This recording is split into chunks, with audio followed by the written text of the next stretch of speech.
Hello friends, मैं वैशाली स्वागत करती हूँ आप सभी का आपके अपने प्लेटफॉर्म एग्जाम जंक्शन पे। और आप देख पा रहे होंगे आज हम मोस्ट इम्पॉर्टेंट टॉपिक को कवर करने वाले हैं। एनसीएफ 2005 यानी आपका ये मोस्ट इम्पॉर्टेंट टॉपिक है आपके एग्जाम के पॉइंट ऑफ व्यू से। अगर हम बात करेंगे आपकी ओवरऑल पेडागोजी यहीं से तो आती है। आपने देखा होगा जो आपके लेटेस्ट क्वेश्चन भी है, चाहे ऑनलाइन है चाहे ऑफलाइन हुआ एग्जाम, यानी अभी जो रिसेंटली एग्जाम हुए हैं आपके इधर, तो उसमें आपने देखा होगा कि आपसे क्वेश्चन कैसे पूछता है। क्वेश्चन पूछता है कि एनसीएफ के अकॉर्डिंग अब आगे का क्वेश्चन, यानी पेडागोजी आपको दी जाती है लेकिन यहाँ पर बोला जाएगा कि राष्ट्रीय रूपरेखा के अकॉर्डिंग बता दो या फिर राष्ट्रीय नई शिक्षा नीति के बारे में बता दो। तो यानी इसके अकॉर्डिंग आपसे पेडागोजी पूछी जाती है। तो सीटेट के लिए मोस्ट इम्पॉर्टेंट टॉपिक है। अगर आपने इस टॉपिक को डिटेल से नहीं जाना है तो पेडागोजी में भी आप जो है वो आप मार्क खाओगे। इसलिए आज आपको जो भी यहाँ पर हम मेन पॉइंट्स आपके लिए लेके आए हैं, देखिए वैसे तो आप पढ़ते ही रह जाएंगे। एनसीएफ 2005 बहुत बड़ा है और आप पढ़ते ही रह जाएंगे, लेकिन आज जो है आपको यहाँ पर मेन पॉइंट्स हम बताने वाले हैं जो आपके एग्जाम में आने वाले हैं, यानी एग्जाम के पॉइंट ऑफ व्यू से आपके लिए मोस्ट इम्पॉर्टेंट हैं। तो आज चलते हैं यहाँ पे हम अपने एनसीएफ 2005 पे, यानी राष्ट्रीय पाठ्यचर्या की रूपरेखा 2005 यानी नेशनल करिकुलम फ्रेमवर्क 2005। सबसे पहली बात, आपका आज का टॉपिक मोस्ट इम्पॉर्टेंट टॉपिक क्या है, इस टॉपिक में हम देखते हैं और क्या क्या इम्पॉर्टेंट है जो आपके लिए इम्पॉर्टेंट है। तो सबसे पहले देख लेते हैं, एक नजर डाल देते हैं जो हमारी राष्ट्रीय पाठ्यचर्या की रूपरेखा यानी एनसीएफ 2005 जो है क्या है, एक दस्तावेज है। क्या है?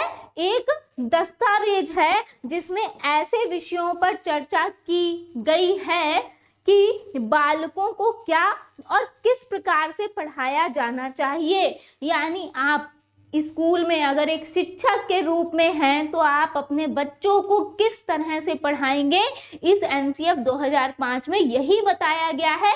और इसीलिए मैक्सिमम क्वेश्चन आपके एनसीएफ 2005 से सीटेट में पूछे जाते हैं। क्यों पूछे जाते हैं ज्यादातर क्वेश्चन एनसीएफ से? क्योंकि भाई टीचर क्या आगे करने वाला है ये आयोग को भी तो जानना है। सेंट्रल का पेपर हो, यूपी टेट का पेपर हो, यानी यहाँ पे बालकों को आप क्या और किस प्रकार से पढ़ाएंगे यही सब बताया गया है। तो यहाँ पे देखते हैं नेक्स्ट क्या दिया गया है कि राष्ट्रीय पाठ्यचर्या की रूपरेखा 2005 की जो उत्पत्ति है रविंद्रनाथ टैगोर के यहाँ पर सभ्यता और प्रगति नामक जो है निबंध से हुई थी। यानी अगर आपसे निबंध पूछ लिया जाए तो निबंध का नाम क्या? सभ्यता और प्रगति। निबंध का नाम क्या है? सभ्यता और प्रगति है। लेकिन अगर आपसे पूछ लिया जाए यहाँ पर उत्पत्ति, यहाँ पर रविंद्रनाथ टैगोर का जो निबंध था उससे हुई है, तो रविंद्रनाथ टैगोर भी आपको ध्यान रखना है और इनके निबंध का नाम भी ध्यान रखना है। नेक्स्ट देखेंगे, आगे बात करते हैं। एनसीएफ 2005 का अनुवाद संविधान की 8वीं अनुसूची में दी गई भाषाओं में भी किया गया है। जो हमारा एनसीएफ है यहाँ पर इसका जो अनुवाद है संविधान की किस अनुसूची में, यह आपसे डायरेक्ट क्वेश्चन पूछा जा सकता है। 8वीं अनुसूची में दी गई भाषाओं में भी किया गया है। नेक्स्ट देखेंगे क्या कह रहा है कि एनसीएफ 2005 को यहाँ पर प्रोफेसर यशपाल की अध्यक्षता में तैयार किया गया। किनकी अध्यक्षता में? प्रोफेसर यशपाल की अध्यक्षता में। ये भी आपको ध्यान रखना है, डायरेक्ट पूछ सकता है। अब आते हैं जो हमारे राष्ट्रीय पाठ्यचर्या 2005 जो हमारी पूरी रूपरेखा है, इसके बारे में हम जानते हैं आखिर इसमें कहा क्या क्या गया है कि बच्चे को आपको पढ़ाना कैसे है, किन चीजों को आपको लेके चलना है और किन चीजों से बचना है। इन सभी चीजों के बारे में हम डिटेल में जानेंगे, क्योंकि अब आपका जो एग्जाम है वो आपका यहाँ पर इसी तरीके से पूछा जाता है कि भैया बता दो कि राष्ट्रीय पाठचर्या रूपरेखा के अकॉर्डिंग यहाँ पे क्या होगा। तो अगर आपको पता होगा कि इसमें किन चीजों को आपको बढ़ावा देना है, किन चीजों को बढ़ावा नहीं देना है, क्या करना है, किस तरीके से बच्चों को शिक्षित करना है, इसके बारे में हम देख लेते हैं। यहाँ पे क्या कहा गया है, जो हमारा ज्ञान है, यहाँ पर ज्ञान को स्कूल के बाहरी जीवन से जोड़ा जाए। यानी अगर आप एक शिक्षक के रूप में स्कूल में गए हैं, अब शिक्षक बनने ही वाले हैं, तो यहाँ पे अगर आप किसी स्कूल में गए तो ऐसा नहीं है कि बच्चों को सिर्फ पाठ्य पुस्तकीय ज्ञान देंगे। क्या करेंगे, यहाँ पर बच्चों का जो बाहरी जीवन है उनसे जोड़ के आप कई सारे उदाहरण देंगे। उनसे जोड़कर अगर आपकी कोई पाठ्य पुस्तक आपको पढ़ानी है, कोई टॉपिक पढ़ाना है, तो उनसे जोड़कर आपको पढ़ाना है जो बच्चों का बाहरी जीवन है। तो यहाँ पे क्या हो जाएगा, ज्ञान को स्कूल के यहाँ पर अगर जो भी आप स्कूल में ज्ञान दे रहे हैं बच्चे को, बाहरी जीवन से जोड़कर ही देना है। नेक्स्ट देखेंगे, पढ़ाई को रटंत प्रणाली से मुक्त किया जाए। यानी आपको जो भी एक्टिविटीज करानी है, बच्चे जो वास्तविक जीवन में जो चीजें कर रहे हैं उन्हीं से जोड़कर करानी है। अगर आप उनसे जोड़कर कराएंगे तभी बच्चा ज्यादा अच्छे से सीख पाएगा। एकदम से उनको कुछ नया बता देंगे, कुछ नया सिखाने लग जाएंगे, तो बच्चा कहीं ना कहीं उतने अच्छे लेवल से समझ नहीं पाएगा। तो यहाँ पे अच्छे लेवल से बच्चा समझ पाए चीजों को, यहाँ पे बच्चे का विकास हो, इसके लिए वास्तविक जीवन से जोड़कर, और जो बच्चा जो बाहरी जीवन में जो एक्टिविटीज कर रहा है, जो चीजें कर रहा है, यानी जो बाहरी जीवन है बच्चे का, उससे रिलेट करके आपको सभी चीजें बतानी है। नेक्स्ट देखेंगे कि पढ़ाई को रटंत प्रणाली से मुक्त करना। यानी बच्चे को ऐसा नहीं है कि कल आपको ये पढ़ा याद करके आना है, तो ये ऐसा नहीं कहना है, या फिर आपने क्या दिया यहाँ पे कि कल ये शब्दार्थ याद करके आना, नहीं, आपको रटंत विद्या पे जोर नहीं देना है। रटंत प्रणाली से मुक्त किया जाए बच्चे को, यानी बच्चे क्या एक्टिविटीज के जरिए ज्यादा से ज्यादा सीखें, एक्सपीरियंस करके चीजें सीखें। यानी बच्चा एक्सपीरियंस करे और फिर खुद करे, खुद सीखे, यानी खुद जोड़ तोड़ करे, बच्चा खुद ही सीखे। रटंत प्रणाली से मुक्त किया जाए बच्चे को। नेक्स्ट क्या दिया गया है कि पाठ्यचर्या पाठ्य पुस्तक केंद्रित ना हो। यहाँ पर जो आपकी पाठ्यचर्या है, आप बच्चे को पढ़ा रहे हो, कुछ सिखा रहे हो, तो वो ओवरऑल जो है आपका जो शिक्षण है वो सिर्फ और सिर्फ पाठ्य पुस्तक केंद्रित नहीं होना चाहिए। बच्चे के बाहरी जीवन से जोड़कर कुछ नया उनको सिखाएं, ऐसा बच्चे को एक्टिविटीज कराएं, ऐसे एक्सपेरिमेंट कराएं कि बच्चे का समग्र विकास हो सके और हर फील्ड में हो सके। ये नहीं है कि सिर्फ पाठ्य पुस्तकीय ज्ञान पर ही हमको केंद्रित रहना है। तो यहाँ पे आपने देख ही लिया, knowledge should be linked to the outdoor life of the school, study should be freed from the rote system और curriculum should not be text book centred. तो ये सभी वही है जो आपको यहाँ पर ये तीनों पॉइंट्स दिए गए हैं। तो नेक्स्ट पे हम चलते हैं। क्या कहा गया कि विद्यालय में जो दी जाने वाली शिक्षा है उसको विभिन्न प्रकार की गतिविधियों से जोड़ा जाए। अभी अभी हमने आपको बताया है, यानी आपको बच्चों को पाठ्य पुस्तकीय ज्ञान सिर्फ नहीं देना है, यहाँ पे ज़्यादा से ज़्यादा आपको बच्चों को गतिविधियाँ करानी है, एक्टिविटीज़ करानी है, गेम्स कराने हैं, जिनके जरिए बच्चा जो है ज़्यादा जल्दी सीख भी लेता है और ज़्यादा समय तक सारी चीज़ें उसके दिमाग में, मस्तिष्क में रहती भी हैं। अगर बच्चे को आप सिर्फ रटा दोगे तो उस समय के लिए हो सकता है कि बच्चा तुरंत आपको वो चीज़ सुना दे, है ना, लेकिन वो ज़्यादा समय तक बच्चे के मस्तिष्क में नहीं रहेगी, यानी ज़्यादा समय तक उसके साथ वो ज्ञान नहीं रहेगा। क्या होगा, जब आप एक्टिविटीज़ के जरिए सिखाओगे तो बच्चा उसको ज़्यादा समय तक याद भी रख पाएगा। नेक्स्ट देखेंगे, राष्ट्रीय मूल्यों के प्रति आस्थावान विद्यार्थियों को तैयार किया जाए, यानी बच्चों को राष्ट्रीय मूल्य भी सिखाने चाहिए। जैसे कि बच्चों में आप देखते हैं देशभक्ति की भावना हम लोग जगाते हैं, है ना, बच्चों को इनकरेज करते हैं, उनको अपने राष्ट्र के नीति मूल्य सारे चीजें सिखाते हैं। इसीलिए यहाँ पे कि बच्चा जो है अपने देश के प्रति और अपने राष्ट्रीय मूल्यों के प्रति क्या हो, आस्थावान हो। नेक्स्ट देखेंगे, ये तो आपका वही है। यहाँ पर टाइप ऑफ एक्टिविटीज, अब एक्टिविटीज क्या होंगी, अगर हम बात करें एनसीएफ 2005 का जो प्रमुख सूत्र है, यही आपसे डायरेक्ट सूत्र भी पूछ सकता है और मेन उद्देश्य भी इसका यही है कि बिना भार के अधिगम, यानी आपका पूरा जो एनसीएफ है ये किस पर टिका हुआ है, यहाँ पे समावेशी शिक्षा, बाल केंद्रित शिक्षा और यहाँ पर बिना भार के अधिगम, जो इसका मुख्य सूत्र है एनसीएफ का। यानी बच्चों की जो मोटी मोटी पुस्तकें हैं, यानी बच्चों का जो फालतू कंटेंट है, इसको कम किया जाए और गतिविधियों और एक्टिविटीज के जरिए बच्चों को ज्यादा चीजें सिखाई जाए। क्लियर? यहाँ पे जो आपकी बुक्स हैं उसमें मेन पॉइंट्स होने चाहिए, ऐसी चीजें जो बच्चे के स्तर की भी हों और बच्चे के लिए जाननी जरूरी है। मतलब आपको यहाँ पर भार कम करने के लिए बोला गया है, बिना भार का अधिगम, यानी आपको अब ऐसे एक्टिविटीज सिखानी है, ऐसी चीजें सिखानी है, क्योंकि पाठ्य पुस्तकी ज्ञान नहीं देना, ऐसा आपको अधिगम कराना है बच्चे को कि बच्चे के साथ ज्यादा समय तक रहे और बिना भार के हो। क्लियर? नेक्स्ट देखेंगे लर्निंग विदाउट बर्डन, देख ही लिया आपने। नेक्स्ट क्या कह रहा है कि नेशनल करिकुलम फ्रेमवर्क 2005 यानी एनसीएफ 2005 का जो निर्माण है एनसीईआरटी द्वारा किया गया, इसको पूर्ण कार्य, यहाँ पर इसको पूर्ण करने का जो कार्य था निदेशक प्रोफेसर कृष्ण कुमार के नेतृत्व में किया गया था।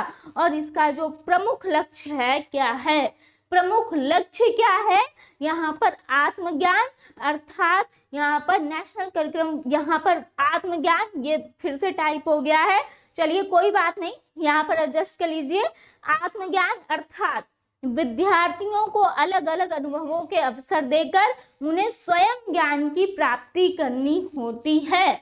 यहाँ पे क्या कहा गया है कि जो विद्यार्थी हैं उनको यहाँ पे हम अलग अलग अनुभव कराने के अवसर ज्यादा से ज्यादा देंगे तो उन्हें खुद यहाँ पर स्वयं ही ज्ञान की प्राप्ति होती है, यानी बच्चा खुद चीजें करेगा और खुद ही उनको सीखेगा। नेक्स्ट देखेंगे, अब क्या कहा गया है, जो राष्ट्रीय पाठचर्या रूपरेखा है इसके प्रमुख सुझाव क्या हैं। आखिर एनसीएफ 2005 के मेन सुधार क्या है, यानी आपको सुझाव क्या क्या हैं ये बताने हैं। तो क्या क्या सुझाव हैं जल्दी से आ जाइए। कि बालक क्या है, सक्रिय है, बालक एक्टिव है, सक्रिय है, निष्क्रिय नहीं है, वह स्वयं से जाने और सीखे और नई नई चीजों को आजमाए, जोड़ तोड़ करे, गलतियां करे और स्वयं सुधार करे। क्या कहा गया है कि बच्चा जो है उसको आपको सक्रिय बनाना है, निष्क्रिय नहीं होने देना है, एक्टिव बनाना है और इस तरीके से बनाना है कि बच्चे को खुद इंटरेस्ट हो कि वो नई नई चीजें सीखे, नई नई चीजें जाने, खुद उसको इंटरेस्ट आए, नई नई चीजों को वो आजमाए और साथ ही साथ चीजों की जोड़ तोड़ करे, यानी खुद चीजों को जोड़े तोड़े और खुद ही उनमें खुद गलतियां भी करे और खुद ही उनमें सुधार करे, यानी खुद तोड़े और खुद ही जोड़े, यानी खुद ही चीजें करे और खुद ही सीख जाए कि अच्छा ये हमने सही किया, ये गलत किया, अब इसमें क्या सुधार हो सकता है। तो बच्चा ये चीजें सब खुद करे, यहाँ पे अलग से टीचर को कुछ भी सिखाने की जरूरत ना पड़े, इतना एक्टिव बच्चा हो। तो यहाँ पर नेक्स्ट क्या कहा गया है कि सीखना क्या है, सक्रिय व सामाजिक गतिविधि है, यानी बच्चे का सीखना क्या है, बच्चा सीखेगा कैसे, कब, जब बच्चा एक्टिव होगा और साथ ही साथ समाज के साथ अंतःक्रिया कर रहा होगा, है ना। अगर समाज के साथ वो इंटरेक्शन नहीं कर रहा होगा तो कहीं ना कहीं बच्चा जो है वो कहीं ना कहीं एक्टिव नहीं होगा, और एक्टिव नहीं होगा तो यहाँ पे वो बच्चा जो है वो खुद चीजें करेगा भी नहीं, ना ही खुद कुछ सीखेगा और ऐसे ही डम हो जाएगा। तो सीखना क्या है? सक्रिय व सामाजिक गतिविधि है। यहाँ पर क्या हो जाएगा? सेकंड ऑप्शन भी बहुत बढ़िया है। नेक्स्ट देखते हैं कि सुझाव क्या दिया गया है कि सीखने में यांत्रिकता बार बार नहीं होनी चाहिए। क्या सुझाव दिया गया है? अगर आप एक टीचर हैं और बच्चे को आप एक ही क्रियाविधि जो है वो बार बार करा रहे हैं, एक ही एक्टिविटी जो है वो बच्चे को बार बार अगर आप करा रहे हैं, तो क्या बच्चा फिर एक बार इंटरेस्ट लेगा, 2 बार इंटरेस्ट लेगा? क्या हर बार इंटरेस्ट लेगा? नहीं लेगा, उसका इंटरेस्ट खत्म हो जाएगा। इसीलिए कहा गया है कि हमें जो है अपनी शिक्षण विधियां और जो एक्टिविटीज हैं उनमें चेंजमेंट लाना चाहिए, कुछ ना कुछ नया करते रहना चाहिए, कुछ ना कुछ रचनात्मक करते रहना चाहिए, जिससे कि बच्चा जो है इंटरेस्ट ले। अगर आप बार बार कर रहे हैं एक ही चीज तो कहीं ना कहीं बच्चे का इंटरेस्ट जो है वो खत्म हो जाएगा। नेक्स्ट देखेंगे, सीखने का डर और अनुशासन की जगह आनंद और संतोष से जोड़ा जाए। बच्चों को सीखने की जगह अगर हम बात करें, सीखने का जो डर है, यहाँ पर डर और अनुशासन से आप नहीं जोड़ेंगे। यहाँ पर अगर बच्चे को आप कुछ सिखा रहे हैं तो ये नहीं है कि एकदम स्कूल में गए कि हम तो टीचर हैं, एकदम स्ट्रिक्ट माहौल में बैठे हुए हैं और बच्चों से कह रहे हैं कि ये हम अभी का अभी सुनेंगे। यही तो टीचर हमारे साथ करते थे। क्या कहते थे कि ये आज हम सुन के जाएंगे। डर का माहौल बना। एक अनुशासन कि अगर आपने ये नहीं किया तो डांट पड़ेगी या मार पड़ेगी, बच्चा डर गया। यही तो हुआ कि आप टीचर बच्चे को सिखा ही रहे हैं लेकिन माहौल क्रिएट कर रहे हैं डर और अनुशासन का। तो वहां पे बच्चा क्या अच्छे से सीख पाएगा, चीजों को समझ पाएगा? नहीं। तो हमें डर और अनुशासन की जगह आनंद एवं संतोष को जोड़ना है एक टीचर होने के नाते। यानी हमको बच्चों को गेम्स के जरिए, अपने आप खुद भी उसमें पार्टिसिपेट करें एक टीचर होने के नाते, गेम्स के जरिए, एक्टिविटीज के जरिए बच्चों को ऐसा माहौल दें कि बच्चा एकदम कंफर्टेबल हो, है ना, एकदम डर के चीजें ना सीखे, बच्चा खुशी खुशी आनंद के साथ चीजों को सीखे। यहाँ पर यही कहा गया है। बालकों को स्कूल, घर, समुदाय आदि सब जगह महत्वपूर्ण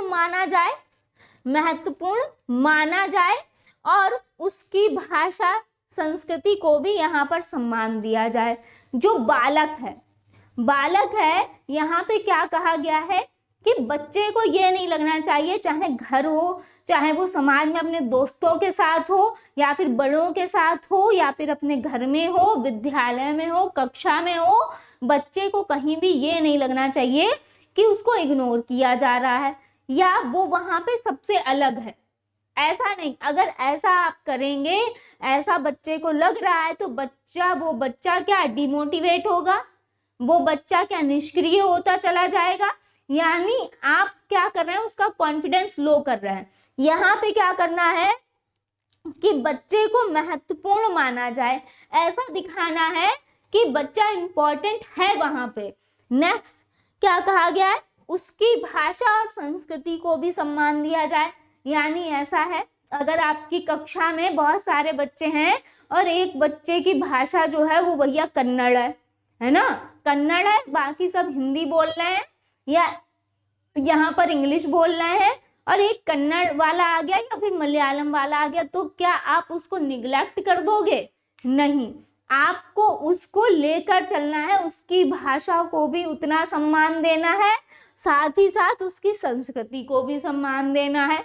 मतलब ये नहीं करना है कि अरे इसकी तो भाषा ही अलग है, इसको तो मेरी भाषा को समझ में नहीं आएगी, ना हमको इसकी भाषा समझ में आनी है, तो फिर अब क्या करें हम, अब उसको यहाँ पे निग्लेक्ट कर दें। नहीं, आपको उनसे बातचीत करनी है, उनकी भाषा को सम्मान देना है। जब आप एक दूसरे के साथ इंटरेक्शन करेंगे तो आप उनकी भाषा में कुछ सीखेंगे, वो आपकी भाषा से सीखेंगे और धीरे धीरे क्या यहाँ पे एक दूसरे की भाषा को सीखने भी लग जाएंगे और समझने भी लग जाएंगे। अगर आप उनकी भाषा को और उनकी संस्कृति को सम्मान देंगे तो वो बच्चा अलग नहीं महसूस करेगा, उसको लगेगा कि यहाँ मुझे जो है सम्मान मिल रहा है, अपनाया जा रहा है। अगर आप उसको निग्लेक्ट कर दोगे तो कहीं ना कहीं वो एकदम अलग खुद को महसूस करने लगेगा और ये बच्चे के लिए घातक होगा, उस बच्चे के लिए। तो यहाँ पे भी ये भी बहुत अच्छा पॉइंट है। नेक्स्ट देखते हैं कि क्या कहा गया है।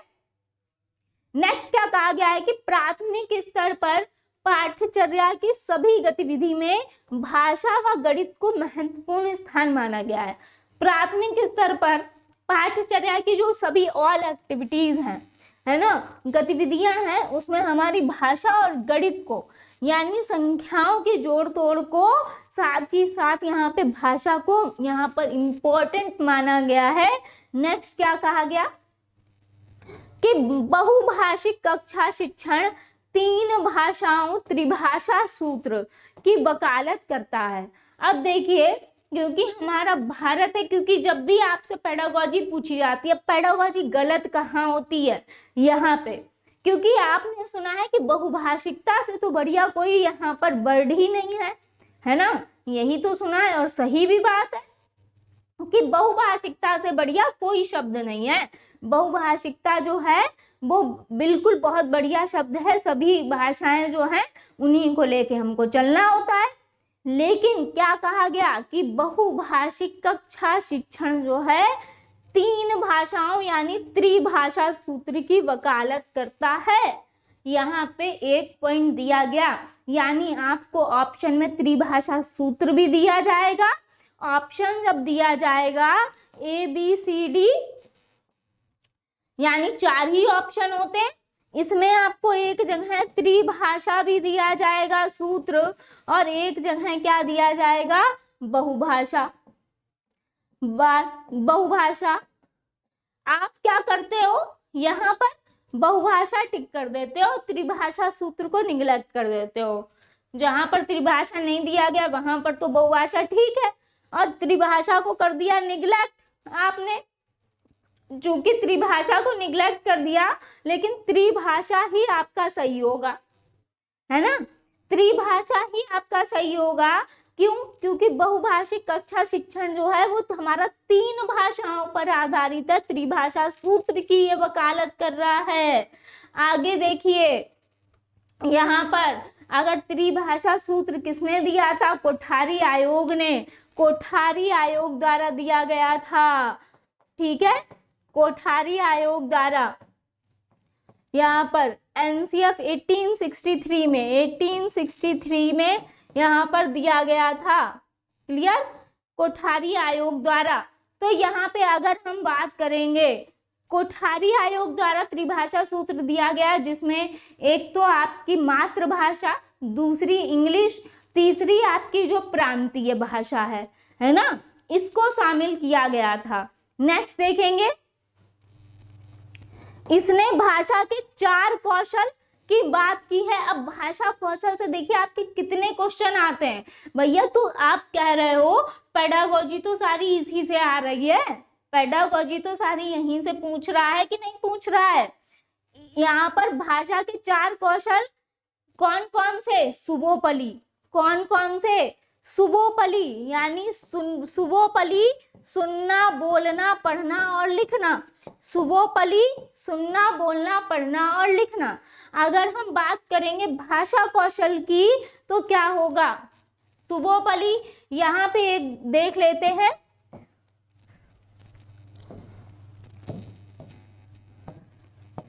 सुबोपली यानी सुनना, बोलना, पढ़ना और लिखना, है ना, सुनना, बोलना, पढ़ना और लिखना, यही तो हुआ। और यहाँ पे क्या कहा गया कि यहाँ पे सुनना, बोलना, पढ़ना, लिखना ये इसी क्रम में है। साथ ही साथ यहाँ पे क्या कहा गया, अगर हम ग्रहणात्मक कौशल की बात करें, ग्रहणात्मक कौशल ग्रहणात्मक कौशल कौन कौन से? ग्रहण कैसे करते हैं आप? कैसे ग्रहण करते हैं? या तो आप करेंगे ग्रहण चीजों को पढ़कर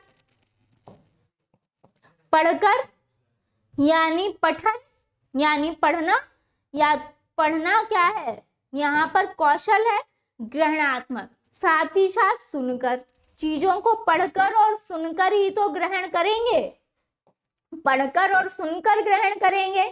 अगर हम बात करेंगे यहाँ पे किसकी? अभिव्यक्तात्मक कौशल। अभिव्यक्तात्मक कौशल यानी क्या? उत्पाद कौशल। अभिव्यक्तात्मक कौशल यानी क्या? उत्पाद कौशल, है ना। इसको हम बोलते हैं उत्पाद भी बोलते हैं। और ये क्या होंगे? यहाँ पे अपने भाव विचार या अपनी बात को आप रखेंगे कैसे, अभिव्यक्त कैसे करेंगे? जल्दी से बता दो, अभिव्यक्त कैसे करेंगे?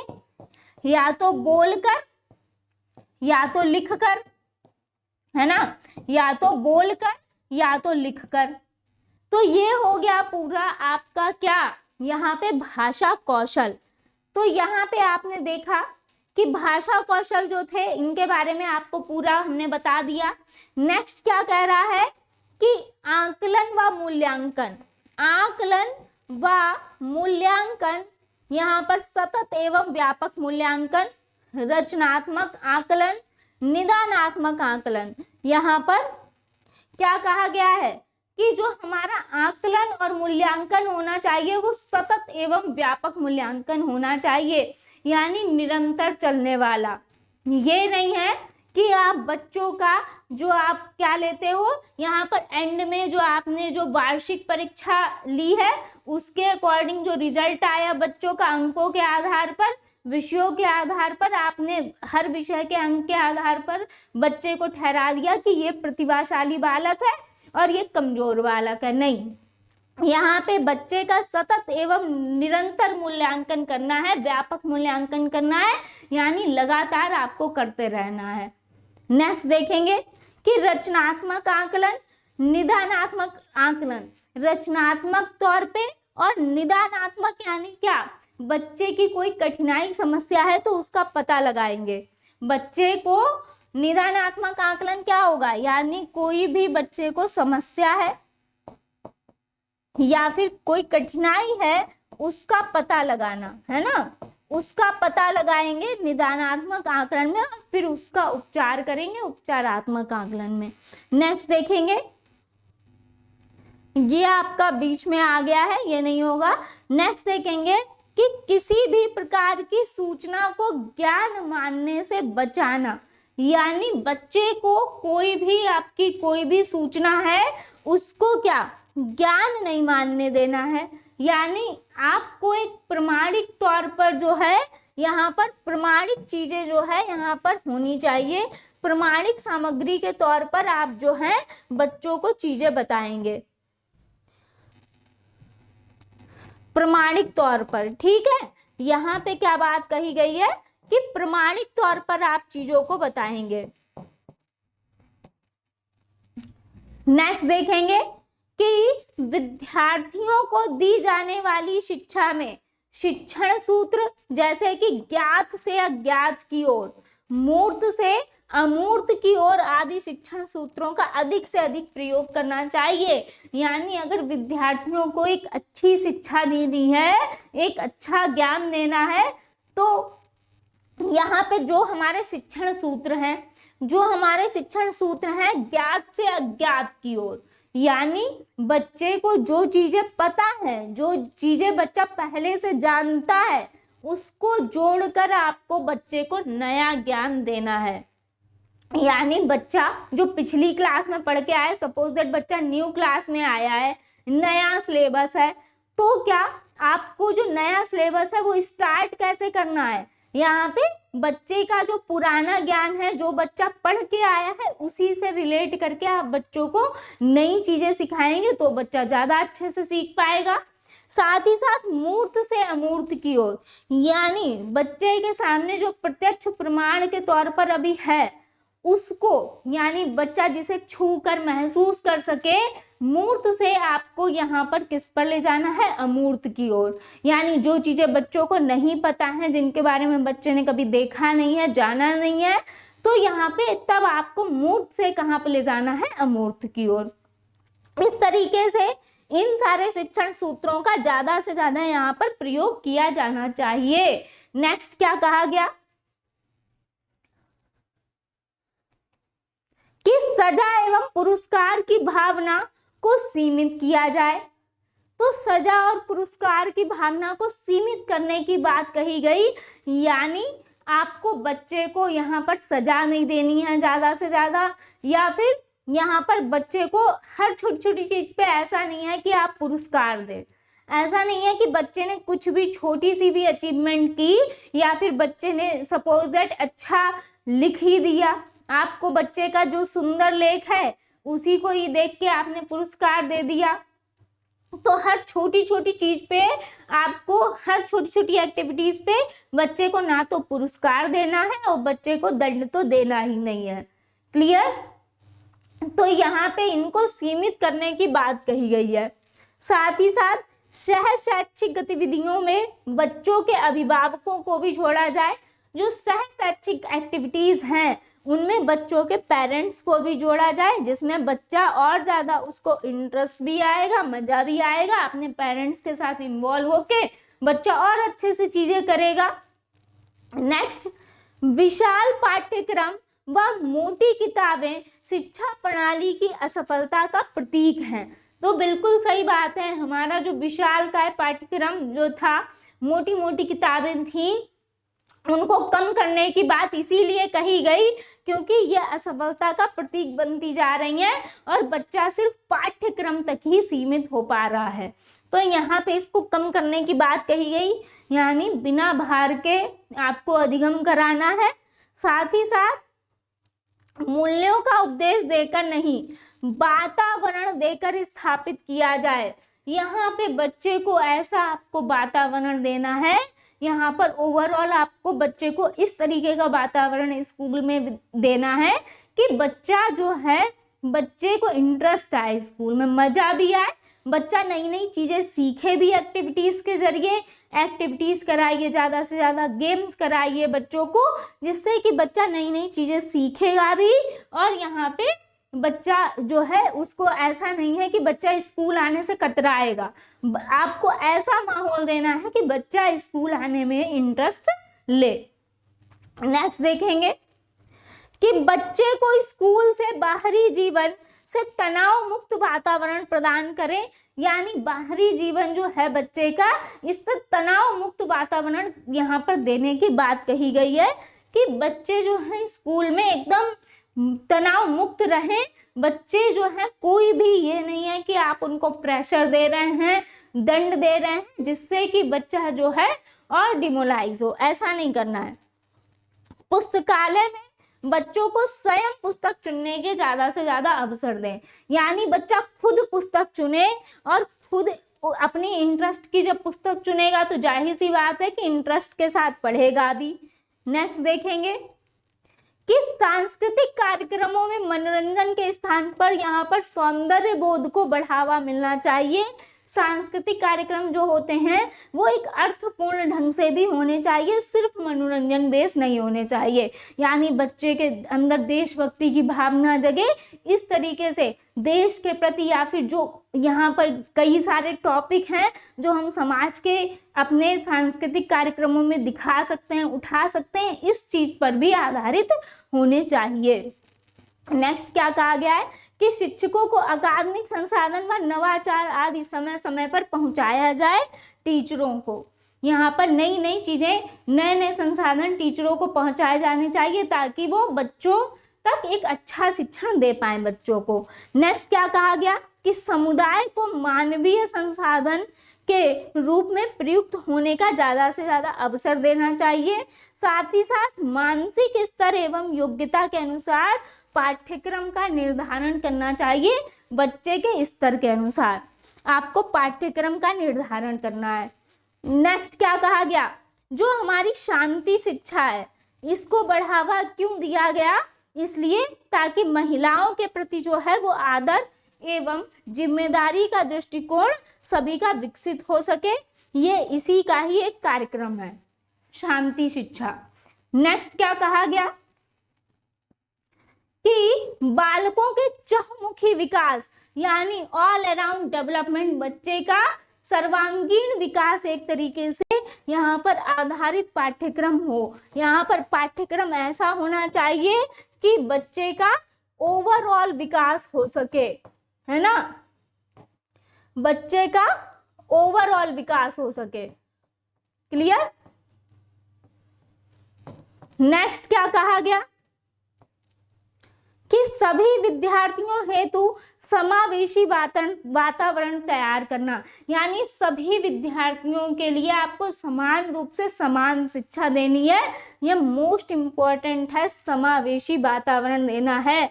किसी भी बच्चे को अलग से नहीं आपको ट्रीट करना है। यानी बच्चा अगर विकलांग है, दृष्टिबाधित है या फिर कोई भी अदर समस्या है, प्रतिभाशाली है या फिर कमजोर है, आपको कहीं पर भी आपको ये नहीं है कि किसी भी बच्चे को अलग से शिक्षा देंगे या फिर किसी बच्चे को आप कमजोर समझेंगे, ऐसा नहीं करना। हर बच्चे को यहाँ पर समान रूप से समावेशी वातावरण के साथ समावेशी शिक्षा देनी है।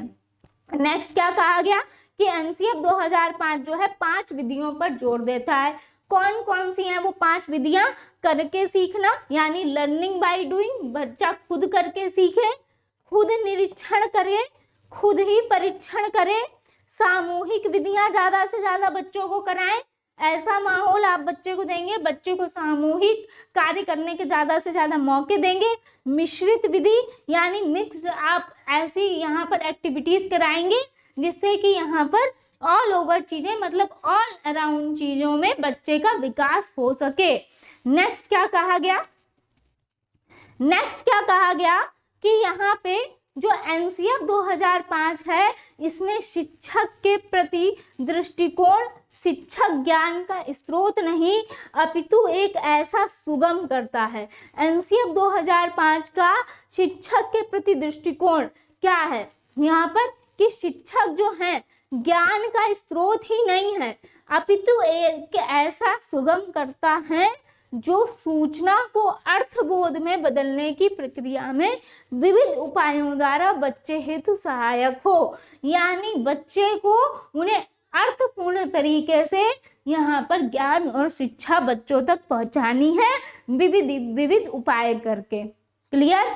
तो ये था आपका एनसीएफ 2005। एनईपी आपको पहले ही कराया जा चुका है, साथ ही साथ आपको आरटीई भी पहले ही कराया जा चुका है। तो आई होप आज की जो क्लास थी वो आपको अच्छी लगी होगी। अगर चैनल पर नए हैं तो चैनल को जरूर सब्सक्राइब कर लीजिएगा, बेल आइकन को प्रेस कर लीजिएगा। मिलते हैं नेक्स्ट सेशन में। बहुत बहुत धन्यवाद जुड़ने के लिए सभी को, धन्यवाद सभी को जुड़ने के लिए। जितने भी लोग आए होंगे नए तो फटाफट से इस सेशन को ज़्यादा से ज़्यादा शेयर कर दीजिएगा। सारे इंपॉर्टेंट टॉपिक जो थे आपको यहाँ पर कराए जा रहे हैं और यहाँ पर आपको छांट के जो मेन पॉइंट्स हैं जो आपको जानने जरूरी हैं, ऐसा आपको कंटेंट दिया जा रहा है। तो मिलते हैं नेक्स्ट सेशन में। बहुत बहुत धन्यवाद जुड़ने के लिए।